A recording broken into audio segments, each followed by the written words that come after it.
So, good evening, ladies and gentlemen. Thank you very much for coming to join us tonight at the Villa 102. My name is Rose Field. I work at the Arts and Culture Department in the KfW Stiftung, and I'm one of the curators of the exhibition by Hamlet Lavastida. And I also have the honor tonight of welcoming you all here to our panel discussion. Before I start, I would like to extend also, and of course, a very warm welcome to our panel discussion practitioners, participants, Hamlet Lavastida, here in the middle.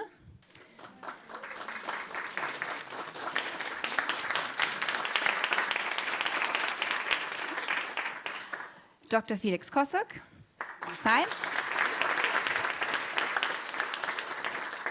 And of course, our moderator for the evening, Aisha Camara.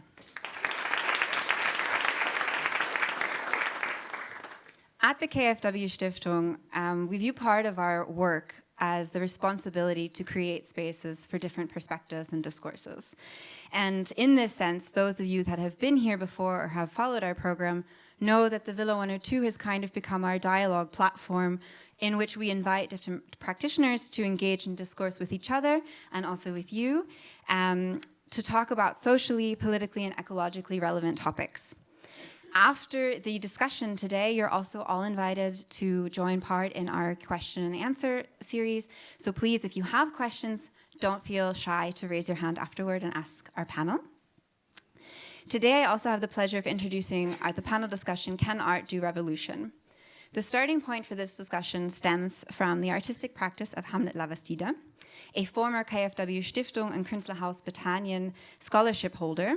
Lavastida's exhibition Revolutions en la Revolution and his artistic practice in general examines Cuba's national political narrative through visual language.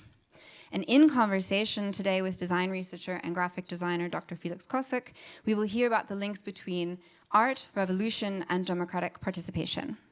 Before I hand over the floor, I would like to introduce you to our moderator, Aisha Camara. Aisha Camara is a moderator, curator, and communications expert who works in interdisciplinary formats. So she was pretty much an obvious choice when we thought about this panel. She's also consultant for digital political education at the Bildungsstätte Anne Frank and works at the intersection of anti-discriminatory communication, anti-racism, culture, and political education. So for this, I'm very, very happy that she is leading the discussion tonight. And without further ado, I will pass on the mic. I wish you all an exciting discussion and a fabulous evening. Thank you so much. Thank you, Rose. Thank you to the KfW Stiftung for having us here, for inviting us here. It's great to see so many of you here. I heard that the event was fully booked out, so that speaks for the excellent choice for this panel. Why are we here? Tonight's discussion is based on a premise I think that we don't often question. What do we actually mean by revolution? Revolution is a term thrown around in politics, culture, it's almost marketing-like. It can refer to anything from overthrowing a government to radical social change, or more cynically, maybe also the launch of a new iPhone. So the question is, what do we actually mean when we speak about revolution? Do we speak about systemic change? Is it anything else? Does it become just aesthetics in the end? We live also in a time of rising authoritarianism, global conflicts, climate protests, and a deepening crisis of democracy. In Germany, the upcoming elections will determine how we respond to these challenges, and we also see a growing battle over political narratives and symbols. The question is not whether art can be revolutionary, maybe, but whether it can actively challenge power, or does it simply reflect the word as it is.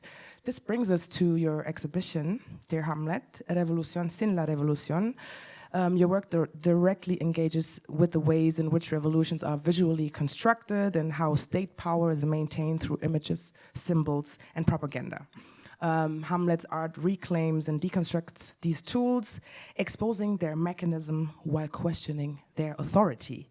So to unpack all these questions, I'm very honored to be joined by Hamlet and another brilliant thinker. We will also now examine the intersection of art, design, and political resistance. As Rose already mentioned, we will be very happy to receive questions from you. What will happen is we will kind of exchange, you know, some thoughts, and then we will open the floor for you to bring in your ideas, because I think dialogue with each other in the city of Frankfurt is so important given the political challenges. So let me introduce Hamlet Lavastida. Hamlet is one of the most influential contemporary Latin American artists. He's born in Havana, 1983. We share the same birth year. And his work, spanning intricate paper cutouts, collages, prints, videos, large-scale installations, examines and challenges the visual language of not only Cuban socialism, but you kind of focus on that. You describe your approach as an artistic archaeology, reclaiming and reinterpreting symbols, slogans, and even architectural blueprints. Yes, he's just amazing, so I'm taking my time with this introduction. Not just an artist, also an activist, a co-founder of the 27 and Democracy movement. So he was also part of the largest cultural protests in Cuban history, advocating for freedom of expression. After returning from Havana from a residency in Berlin, he was arrested and detained for 3 months under harsh conditions. He lives in Berlin now, continuing his work, both as an artist and a vocal critic of authoritarian regimes. Hamlet, were you fine with this introduction? Please, a big applause for Hamlet Lavastida.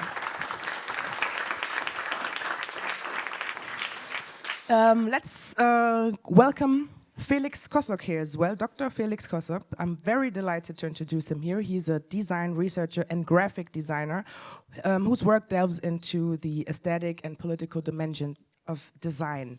He completed his PhD at the HFG Offenbach with a focus on how design can influence and reflect political ideologies. I think, Felix, you challenge us to rethink design not merely as a functional tool, but as a powerful force that can either support democratic ideas or even reinforce authoritarian control. I think you will explain more about that. He's also the head of design discourse for World Design Capital Frankfurt Rhine-Main 26 that will also investigate, you know, the intersection of design and democracy. So that is something you can maybe tell us more about later. Please welcome Felix Kosok here.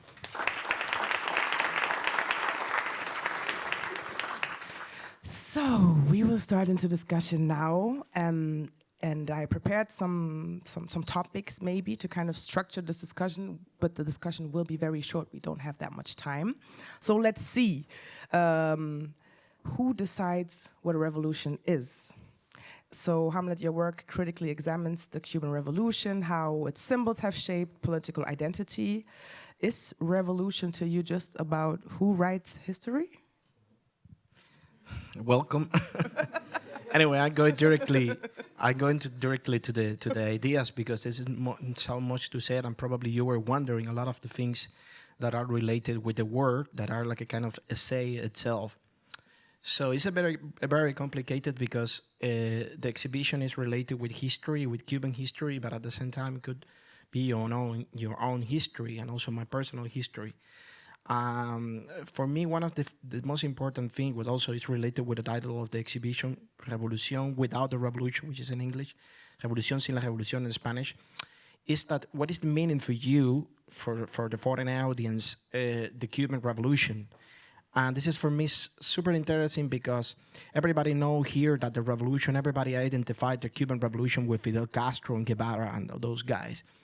But in Cuba, we have lastly, since the 19th century, we were fighting for the republic, the independence from Spain. We have probably 6 revolutions, and this is the only one that you know. Why? Why you know this history? Why only they emphasize that this is the revolution that you should admire, that you shouldn't look in detail? For me, this revolution is the most disastrous revolution, not only for me, but for many Cubans. Lastly, in these 5 years, already 2 million of Cubans go to exile. This is a huge number, because probably it's the same number of Cuban exile during the 66 years. So the dramatic consequence of the revolution you can see in such a numbers. Basically, it's like the 10% of Cuban population in 5 years or in 4 years are today around the world. That's what I call it drastic. We can discuss this. You can dispute this, but this is my perception and probably also my reality. For me, the most important revolution we have in 1933. Nobody knows about that revolution, only some Cuban historians. It was a very progressive revolution. We then end up in the Constitution of 1940. And this is super interesting because nobody used to emphasize that kind of revolution. And this is going to your question. Who said that this is the legitimate revolution? In fact, the Batista, who was the previous dictator from Fidel Castro, that Fidel Castro overthrew, or he ran away to the Dominican Republic and later to Spain, Batista made a coup in 1952, the 10th of March of 1952. And the last year, I was watching some archive material from those days, and Batista itself called the coup of 10th of March the revolution of the 10th of March. So then you discover that around the world, a lot of people wanted to take that word. So it's something that they wanted to appropriate that word because it's somehow interesting. It's somehow good to have your political regime legitimized with the word revolution. So we understand that the French also, they have their revolution. American, they have a revolution. And lastly, it was amazing to see how the inauguration day of Donald Trump, he called it that he have this kind of revolution of common sense. So this is what probably they have there. So why the obsession of people call revolution to their terms? Already the Russian Revolution, Soviet Revolution, progressive revolutions, but these revolutions are the revolutions who are concerned to the political and social behavior, social manifestation. But there are more revolutions: industrial revolution, cultural revolution, sex revolution. But sometimes we forgot to put this name in the surname of those words. In Cuba, when we call, for instance, we call for freedom, it's not any kind of freedom. Government used to say, come on, you have freedom of speech here. You can go to Malecon and say whatever you have, But there is no freedom. When we emphasize the idea of freedom, which is another word that came with the idea of revolution, we call political freedom. So we have to be conscious that we are addressing revolution as a political revolution. What is the cost and what is the costs and benefits of a political revolution? Is necessary revolution in some terms? I mean, at the very beginning, Fidel Castro didn't do a revolution to destroy the old regime. He just wanted to reestablish the Constitution of 1940. So that revolution was made to convey again the institutions. But then he decided that these institutions are not worthy and he's going to destroy it. And then suddenly he decided he's going to have an eternal revolution. Today, Cuba is still, the Cuban government is a revolution, which is not a revolution because it's something which is stuck, no economic development, I'm not going to talk about the miseries of that condition, but is this a real revolution? Is possible that dogmatism became a revolution? So I think it's better you make later the question. I would be more interested of what you want to know about that. Felix, do you want to? Yeah, in the context of art, I think it's super interesting, this question that you ask. Who gets to write the history of a revolution and who gets to decide what is a revolution? And reflecting on this, I thought about, I hope I'm not spoiling anything here, but the recent Wicked movie, which is kind of like a movie actually about liberation in the end. So everything in this movie leads up to the Wicked Witch of the West, or Elphaba, finding her liberation in the song Defying Gravity. And in the song, the first phrases are, she's asked by the good witch, but you can have all you ever wanted. And then she replies, but I don't want it. No, I can't want it anymore. Something has changed within me. Something's not the same. Mm-hmm. And I think this is the true moment of revolution or of liberation that we actually have to look at. And this is what Christoph Menke points out in his analysis of liberation, that liberation, or the spark of liberation, is actually something we consciously do, or like intentionally strive for, but it's something that happens to us. And this something that happens to us is usually something aesthetic happen to us, or something spiritual happening to us. His example, Christoph Menke's example, is Malcolm X discovering Islam while he's in prison. So these moments that actually kind of like spark a revolution are actually aesthetic moments that change who we are on a subjective level. And I think if we would look at these aesthetic moments in history, or like the spiritual moments in history, we would write different stories of revolutions, other than maybe also dogmatic revolutions where it's all like intentional, like a plan, we all achieved this, we are going forward with this, but rather we would look at these little moments that change us and then make us not fit into the world anymore and have to change the world. Thank you so much. So speaking of aesthetic initials, to revolution, to moving, to systemic change, you've kind of researched also how images create or dismantle dominant narratives.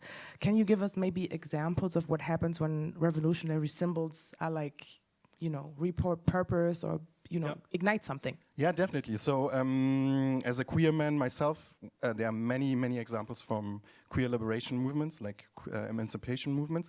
But there's one specific one that's kind of like striking in the regards of symbols. And I think I see a lot of similarities also to Hamlet's work, but this is, of course, in the realm of design, of applied arts, which is the silence equals death poster. I don't know if everybody knows this. This is like a poster that was designed by a group of friends during the heights of the AIDS crisis in the United States. And it's like a black poster with a pink triangle on it, and it just states silence equals death. And the collective hung this poster during the AIDS crisis to kind of like attack the Reagan government, the Reagan regime, or the Reagan government, to tell them, so your silence is actually killing us, but also if we stay silent, we will die. There's nothing we can do. And the interesting thing is the pink triangle. The pink triangle was appropriated from Nazi concentration camps, because gay men were marked with pink triangles. The idea was that they used the pink triangle and turned it upside down, so it's kind of like a liberative moment also to twist the symbol, but history has, or like rumor has it, that this was actually a mistake or like an accident that happened during the design process. Anyway, the symbol is good, like it's, of course, it's a symbol of power, of appropriation. But what I find so interesting about this poster, about the symbol, is the poster was hung in the streets of New York, like with an advertising company, like you saw it everywhere. And then after the poster hung, the ACT UP formed, the AIDS Coalition to Unleash Power, so like an activist movement to fight for the rights of those who were dying of AIDS. And the interesting thing is kind of like the poster was there before the movement, and the poster pretended to already be a movement with the symbol, and then not directly caused a movement, but then a movement formed. And I think this is so interesting to look at what design or graphic design or visuals can do. If you create this symbol, this icon that people identify with, that people attach themselves to, then you can actually create a movement with it. And this is like one of the examples where it's going well, or it went well, I would say, where it was like liberatory. But of course we have many other examples where this creating a symbol and people follow the symbol, where this also turned kind of bad. But this is one example where twisting the symbol and reusing it, reappropriating it, actually worked. Twisting symbols, reusing, reappropriating. Maybe, Hamlet, you can tell us more about, you know, how do you approach your work? I feel you describe yourself as an archaeologist. You just explained a lot about the Cuban history, but I think this is not anything that is accessible, you know, for any Cuban. So how did you come up collecting all these things that were not legal to collect, and then you kind of transformed them into, you know, the art we see in this exhibition? Well, it's very simple. I mean, it's complicated to live in the country like that, but that at the same time it's very simple, because they hide so many information from you and from society, that the simple methodology is just to look for what is hide. What it make that simple idea difficult is the condition in what you are living in such countries, no? So in Cuba, now they enacted a new law, which, by the way, I put it in one of the works that are downstairs, which is the law, the decree 88, when basically now you cannot, an artist, in in a few years ago, you don't know if it's like a kind of greedy in the gray area, but now it's already enacted. You cannot work with the image of Fidel or Che Guevara, for instance, if you are not allowed to. You need an authorization for that. So you can see, it's incredible, because even their own leaders has to be authorized by themselves. And if you are not an artist who are authorized, you cannot do it. This is a kind of profanation. So this is how simple could be when you notice that there are so many things. I mean, in any dystopian novel, you can find a lot of things that you can do. You go to the novel of 1984 of George Orwell, and you can find yourself a lot of material to do art there. But the thing is that believing that novel in the reality is impossible. You can ask to the Belarusian, to the Russians, and I don't know, to Chinese and North Korean and Iranians and Cubans and so on. I don't know how many countries we can, and it's complicated because you find a lot of material. So my methodology from the very beginning was, there is a lot of things that they are talk to me about history that I cannot see it there, so I needed to put it there. So at that time, my friends, when I was a student, they said that I was crazy, that this is not, you're not going to be an artist, it's impossible, your life is going to end up very soon. I mean, you will end up in jail or alcoholic, also they predict this to me, or in Miami, that's what they claim, you know. No, it's true. So for me, everything was terrible because, I don't know, Miami is like the cemetery of intellectual. They call it like that. I like Miami. Yes, I don't know. But everybody loves Miami for tourism, but not for doing intellect. So it was really, that's what I said, oh my God, my future is very dark. This is what they tell to me in the school, believe me, in the ISA, the Art Institute of Havana. And I said, well, I don't know, but I should do it because nobody's doing. At the same time, I found a lot of kind of, this is an original idea. Why nobody do it? It's so strange that, for instance, there are many pictures that you see Fidel Castro with the Uber Matos, who was a famous commandant of the Cuban Revolution, and he disappeared from the picture. So, and also the Cuban government claimed that we never did what the Soviet Bolsheviks, they do. Disappear Trotsky from the picture, Bukharin and all those guys. And I said, okay, let me see if it's true or not. And suddenly you discover that even more people, they were disappearing from the Cuban pictures than the Soviet itself. So how to work with that material? Because you are a visual artist. You are not a historian. So you started to find a lot of material in the historiographical approximation. And then it take me time to understand that. It take me time to how to convey with the image, and Felix knows better than me that, convey with one single image, because this is also more going to the graphic design than the visual art, because in visual art tradition, you can work with more condensation of material with the, I don't know, but how do you explain this thing with one image? So that's how I started to work with the relationship with the graphic design of Cuban graphic design. My work, to tell you the truth, is not related with graphic design at all. My work is related with drawing, with painting, what I study in the Academy of Art. But then I discovered that this is the most effective weapon that the Cuban Revolution machinery used in the 60s, and I should not abandon this idea, so I should work with that and trying to understand the missing part, the figures, the elements. So you can see a lot of jails, image geometry, a lot of numbers, a lot of degrees, a lot of speeches, a lot of people, intellectuals who were disappearing because they were gay, they were sent to the working camp in Camagüey, in the center of the island. So, and I was working a lot like a kind of clandestine, also myself. I developed this system that I do everything by hand, and I have my own system, my own propaganda department, which is me, only me. It's not nobody else. Because how you can do this in a totalitarian society? You cannot work with collaborators, because then the collaborator will going to be pressed by the police. Don't do this. I'm going to put you in jail. So whatever. So it's better to do it by yourself.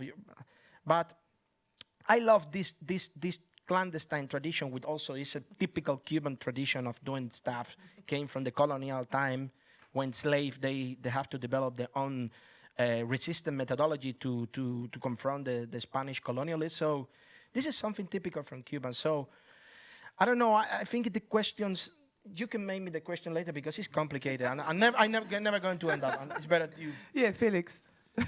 Yeah, I mean, it's super interesting, this question of within a totalitarian regime, there's not supposed to be an outside. Everything falls into one. Everything is one unity. So the power in people is the same. The leadership is basically a representation of the people and speaks the will of the people directly. So there's no questioning. There's no critically reflecting. There's no outside.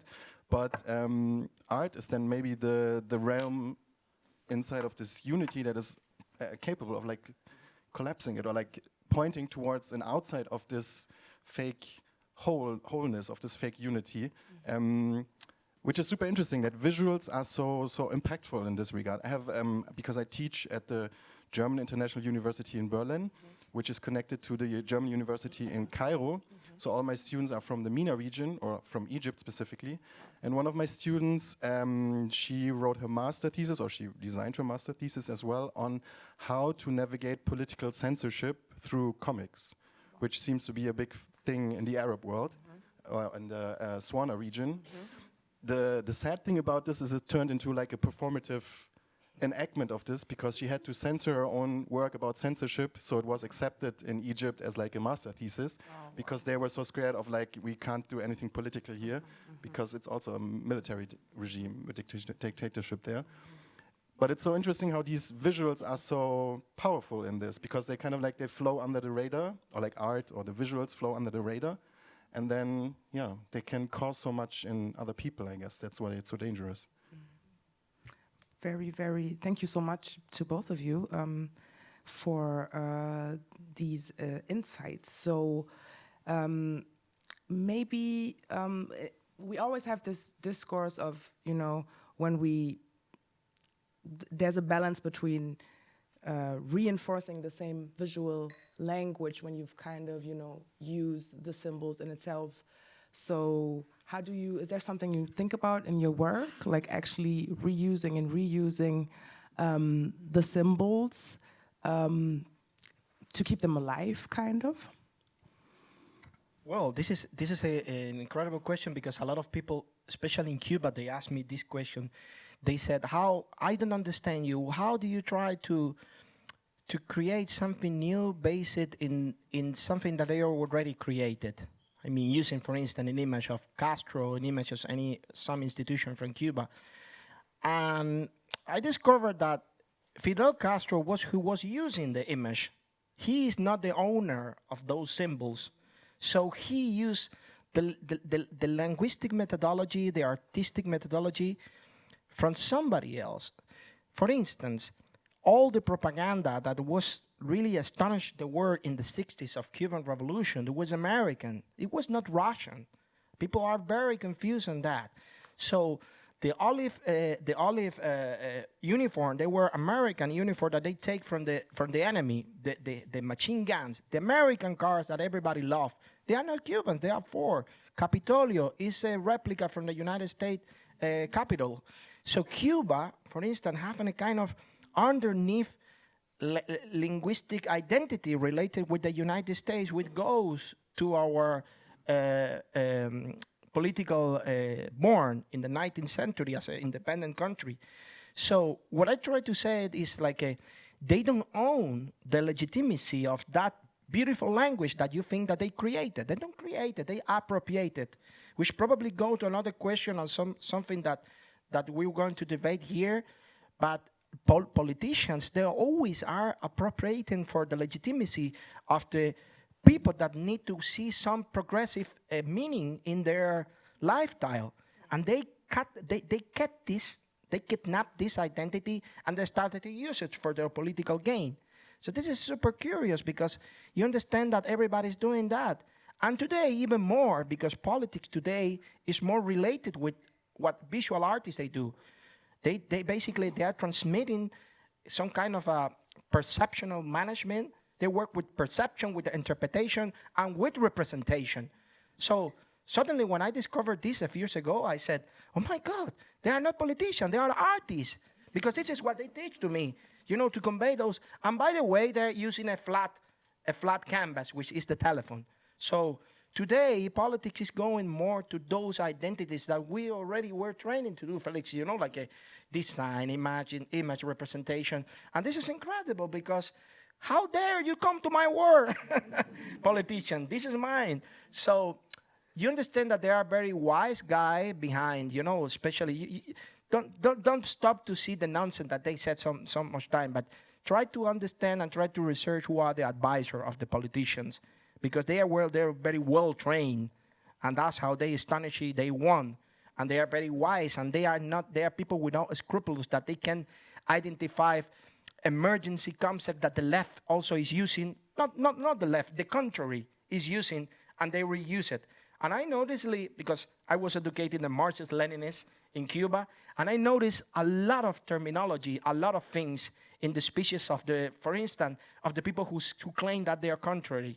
For instance, in the same Donald Trump, I found a lot of things that are unbelievable, taken from what the people who he attacked. I mean, the radical left wing, as he said. So he's using this kind of language. I don't know if you noticed, but I noticed what he's saying. So going again, you need to go to the root of who have the real legitimacy and bring him back to you, who are the guy in problem, who are the artist in exile. Don't think that he owned that rhetoric. You own that rhetoric. You own that elements of this condensation of legitimacy until to discuss your own situation. Give me back what you take from me. Mm-hmm. So, and this is actually something everyone can do, and maybe we can kind of transfer it into the digital space and digital communication, where we can actually, everyone can become an owner of an image and transform it and tell the story about it. Felix, how do you feel like in this modern form of communication, everyone is on TikTok? I think this is very important to look at today. Yeah, definitely. If we want to, also for us, for World Design Capital 2026, Frankfurt and Main 2026, we are debating all the time, how can we approach this? How can we use these platforms knowing that so much is happening there in regards of propaganda or like Meinungsmachung, like creating opinions through visual narratives. Yet at the same time, I also have the tendency to always believe that these platforms have a potential for self-expression, for self-realization, for discovering that you have the power to create something yourself. You can you have to just understand that this is kind of like a game we're all playing together in politics, and that you can be part of this game and have the tools to navigate this game. We discussed this before. I'm always wondering, like, I have the feeling that the new generation is much more aware of this, of how politics are also staged, how all of our lives are kind of like a staging or curating of putting elements together, while my generation, the millennials, we were like kind of obsessed with authenticity. Everything had to be like very authentic. In times of crisis, we were all looking for authentic experiences with ourselves, and I think the younger generation is much more aware of how everything is a play, or like how everything is staged. Yet at the same time, we also talked about this, there's huge insecurity, and somehow being aware of this game doesn't necessarily lead to progressive politics, but just maybe a little bit more of awareness. But then we have to figure out how to reach the younger generation with the progressive messages. Yes. Hamlet, what do you think? Do you engage with even young Cubans? I don't know how internet is regulated in Cuba, and if that is a form of, expression for artists or for young people to engage in political discourse, is probably difficult, I imagine. No, of course, and this is in debate in the society. I mean, internet was established from your mobile data in Cuba in 2019, so it was very recently.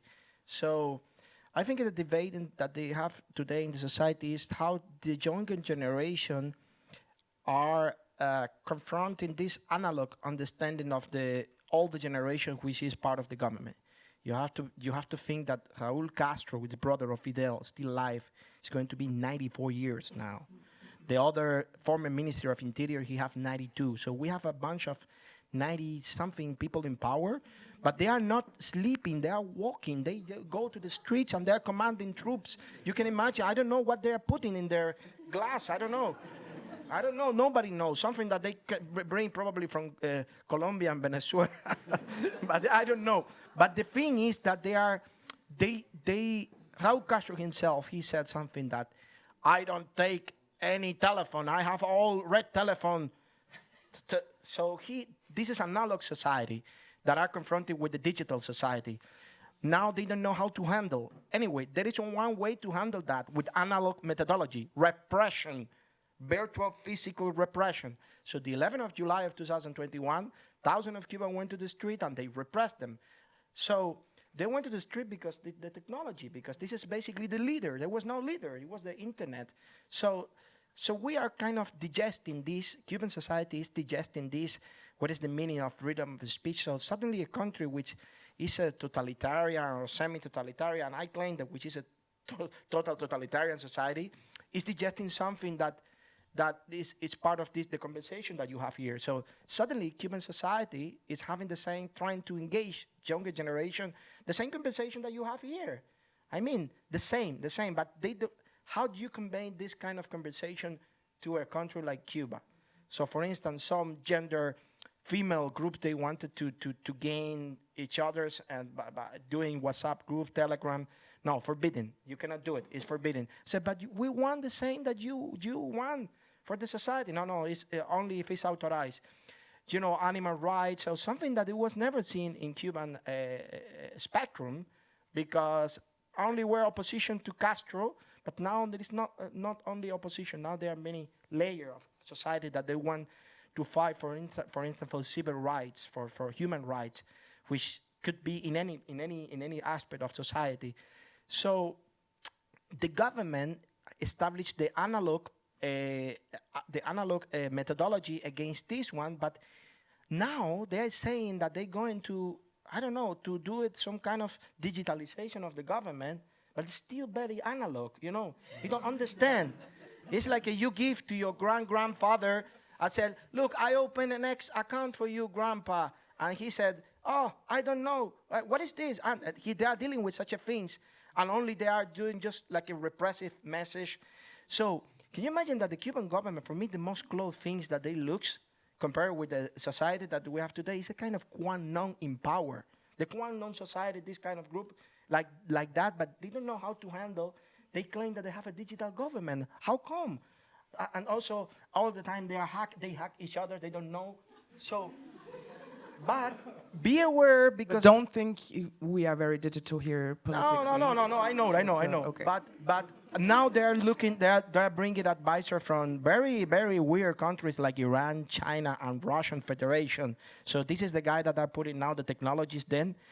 Because you have to understand that these people wanted to confront the imperialist enemy now, and they need somebody to help them. So, you know, in the meantime, society is collapsing. They put more money in such a things that now that given medicine to the people. So what is the dream of the Cuban Revolution? Is now you're going to confront with this digitalization of society, with the analog methodology. So I don't know. This is what is happening right now.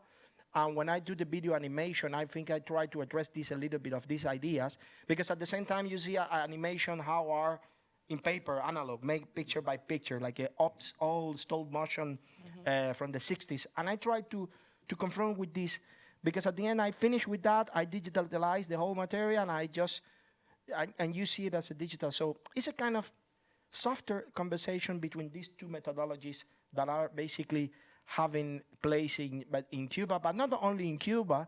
When I mention Cuba, also I talk in the name of Venezuela, Nicaragua, and certain Central American countries that are suffering for the same consequence, you know. And of course, that this is a super conservative society. It's unbelievable. Thank you. So many things I think we don't know of here in Europe. Felix, because I have to look at the time. I already saw some hands raised. We will open the floor very, very soon. But of course, we want to kind of talk about Germany, talk about not only Germany, maybe the political discourse right now. And we kind of talked about it as well. How do you see it, you know, being from Cuba, being here in exile, kind of a meta perspective on, let's say, European, but also maybe the United States, the Trump election just, you know, not too long ago. So, and I think we see similar symbols, forms, maybe also that word revolution being used by who? How do you observe the situation? Well, I don't know so much, but I know. I know. I think we were discussing this previously. I think the boundaries of a society, of the political confrontation, have to be human rights and civil rights. Sometimes I think that in Europe they don't really understand this like they used to forget the link with the terrible past that they already. So for me, it's important to have this like a kind of something that you cannot overpass. You could be on one side of the political conversation and on the other one, but certain things you should not trespass those borders, because this is something really, really terrible. This is a nightmare. I live myself in such a society. I end up in jail, with doing nothing. Psychological torture, lights, music, sound. This kind of nightmare that you saw in the movies. This is something that really happened in this kind of society. Why? Just because I want to convey, not for the political ideology or not, just for civil liberties, for human rights. So I think with the government there, or with a political platform, or with certain leader there to trespass the border of that elemental human right and civil rights, you should end up. Some alarm should sound on you, some warning. So this is super important, because sometimes when I arrive to Europe, sometimes I think that the people don't really understand. They are losing themselves in other kind of conversation, and the conversation have to be like established in the real order of no more. With the experience that I have, it's not possible to support or to accept any violation of human rights. It means to immigrants, to whatever you wanted to go there, because that will be, and suddenly, you don't know this, but suddenly these kind of things appear like that. Like that. I can tell you by the proper experience of Cuba, suddenly we have, crazy things happening, but suddenly when the revolution started in 1959, the firing squad started in Cuba, and we were playing a very strong republic with political corruption, of course, but it was forbidden in Cuba, a constitution to kill people. And suddenly the regime started to execute people. Hundreds and thousands of Cubans, they were executed by Fidel Castro. I'm not saying that something like that is going to happen, but it can bring another kind of nightmare that you were having in the past.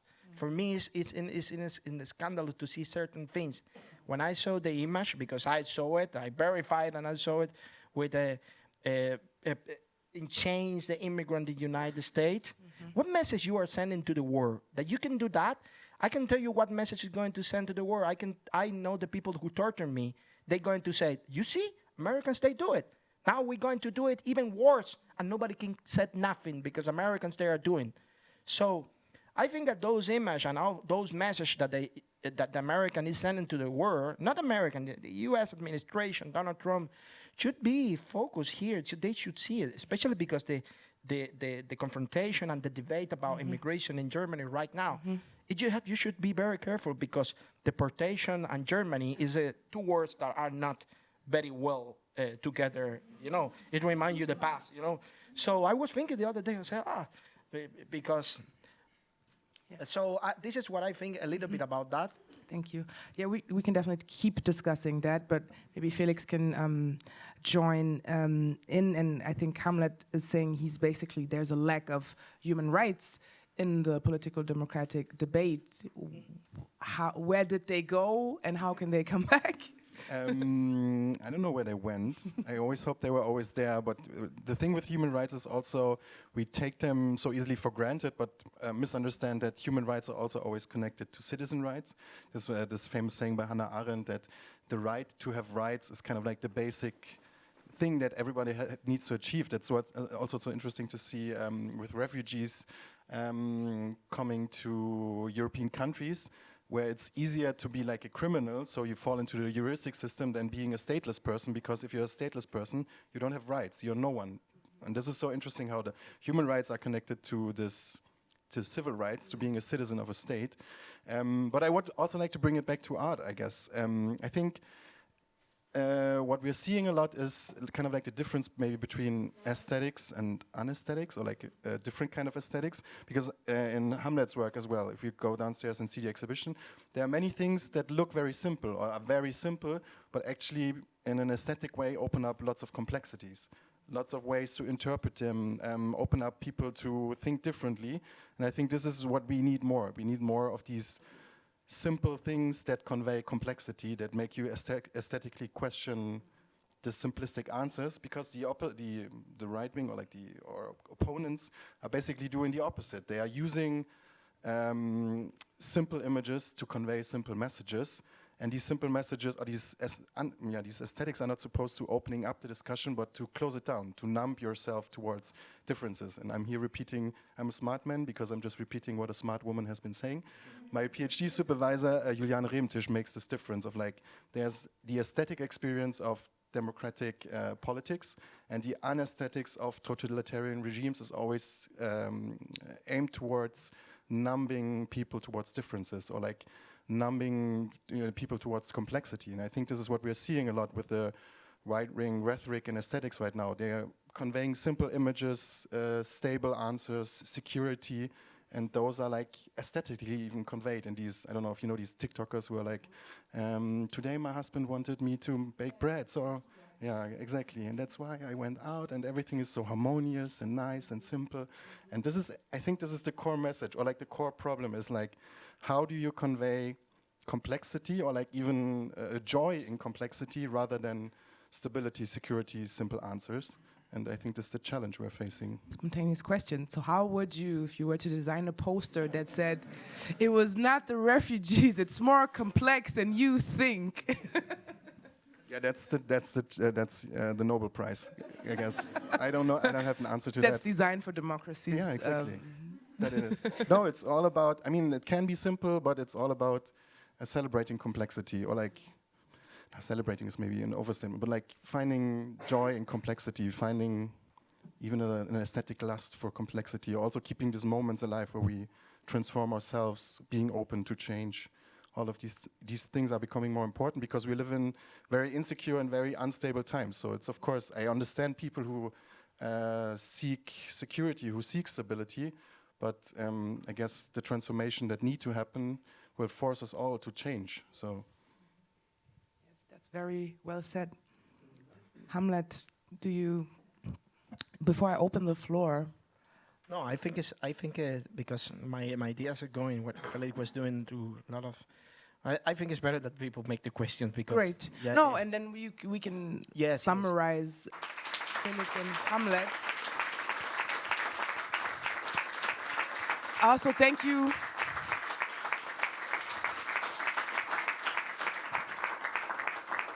Also, thank you so much to you, the audience, for being so concentrated and, following through all the way with brilliant questions in the end.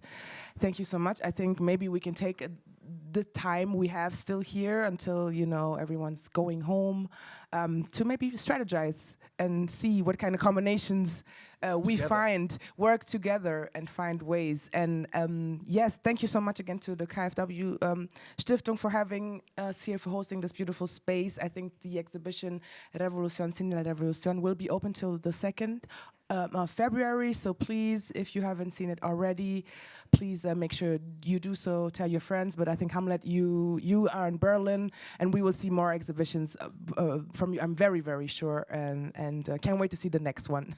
So thank you so much.